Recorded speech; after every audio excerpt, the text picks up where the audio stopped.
네, 안녕하세요. 스타트업 TV 이보영입니다. 오늘은 온라인 서비스 최강 업체죠. 아사달 서창영 대표님을 모시고 이야기를 나눠보도록 하겠습니다.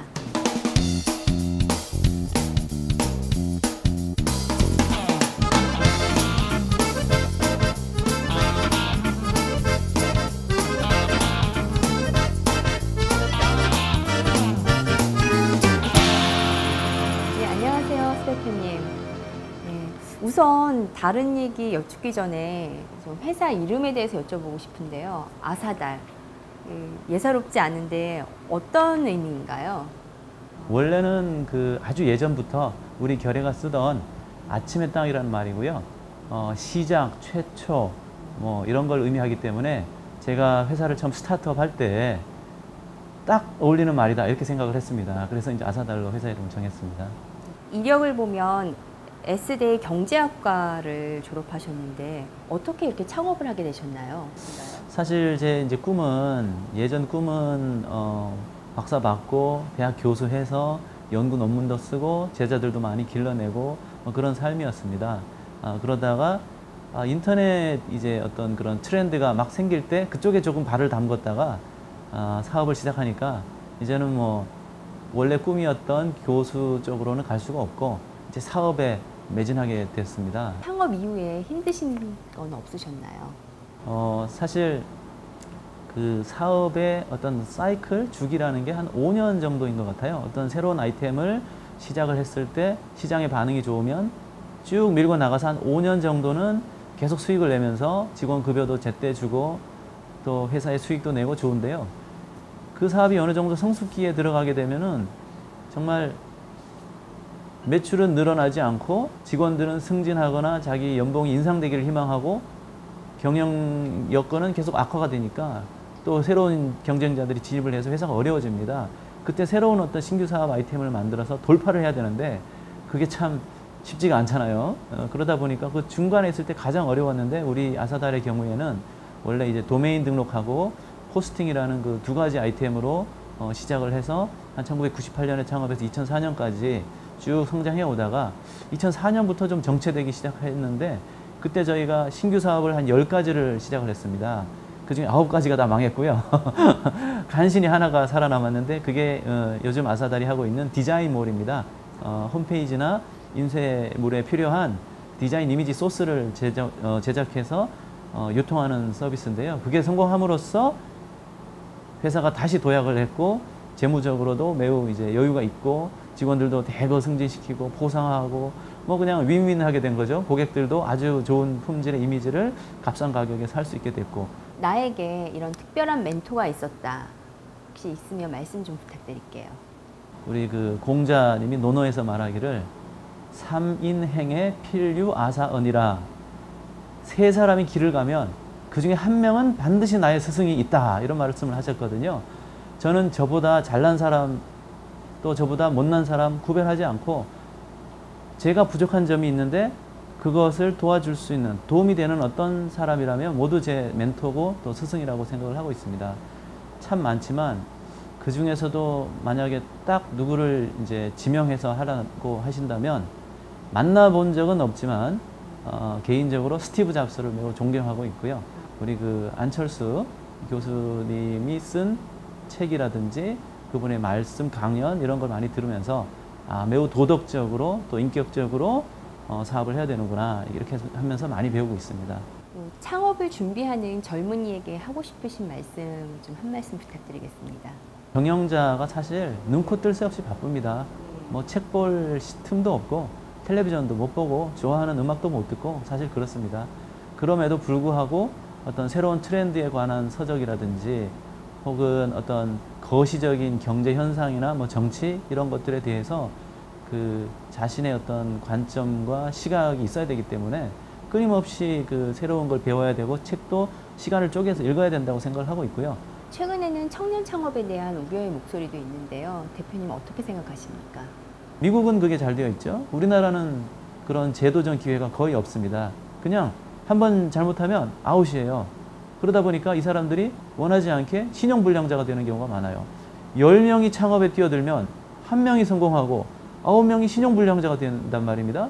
이거는 사회적으로 엄청난 부작용이 있고 또 문제가 있어요. 스티브 잡스도 한번 실패했고 정주영 전 명예회장도 실패했고 모든 사람이 실패를 겪고 나서 그러다가 결국 성공해서 크게 기업을 일으키는 것인데 어떻게 한번 실패했다고 해서 바로 아웃을 시켜버리면 너무 냉혹한 것이고 또 자라나는 싹을 자르는 것이기 때문에 좋은 시스템이라고 생각되지 않습니다. 그래서 이런 창업 생태계, 이런 좋은 어떤 생태계를 좀 만들 수 있게 정부 차원에서도 관심을 가지고 많이 좀 지원을 해 주셔야 되지 않을까 싶어요.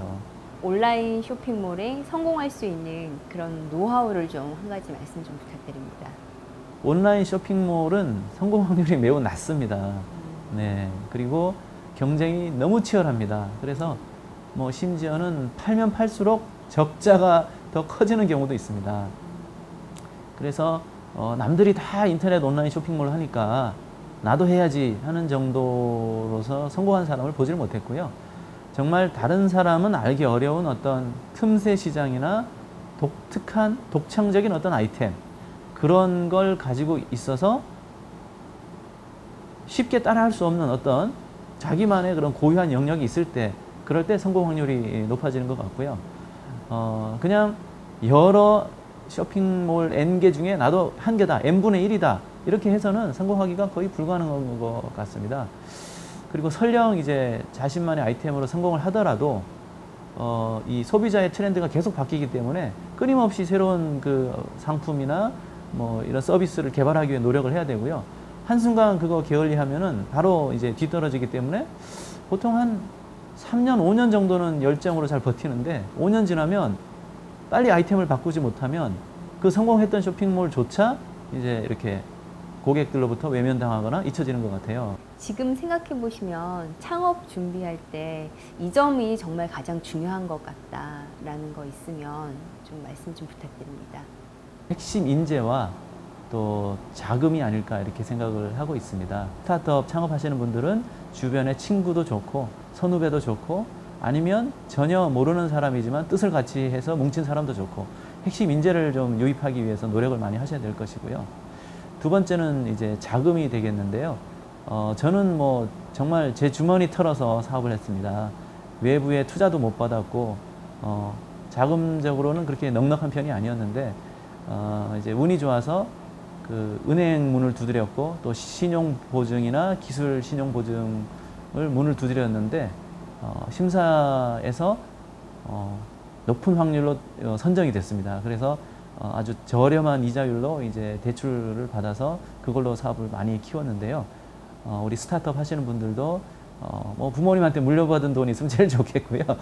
그게 없다면 주변에 엔젤 투자자를 찾아보시거나 아니면 정부에서 운영하는 신용보증기금 혹은 기술보증기금을 좀 활용하시는 게 자금 문제 해결하는 데 도움이 될 거라고 생각을 하고 있고요. 그 다음에 마지막으로 이제 기술과 마케팅 분야인데요. 주의해야 할 게 있는데 기술 개발에 너무 집중하시면 그 사이에 마케팅도 못할 뿐만 아니라 시장 트렌드가 바뀌어서 팔리지가 않습니다. 창업하는 사람이 가장 흔하게 범하는 실수가 전부 기술 개발하는 겁니다. 세계 최고의 기술, 독창적인 기술, 그 다음에 그거 특허냅니다. 특허 10개 중에 9개는 다 사장되기 때문에 특허 가진 거는 자랑거리가 아닙니다. 특허가 있다고 자랑하는 사람은 저 사람은 시장에 안 팔리는 걸 만들어서 특허 내고 끝났구나. 보통 이렇게 인식을 하거든요.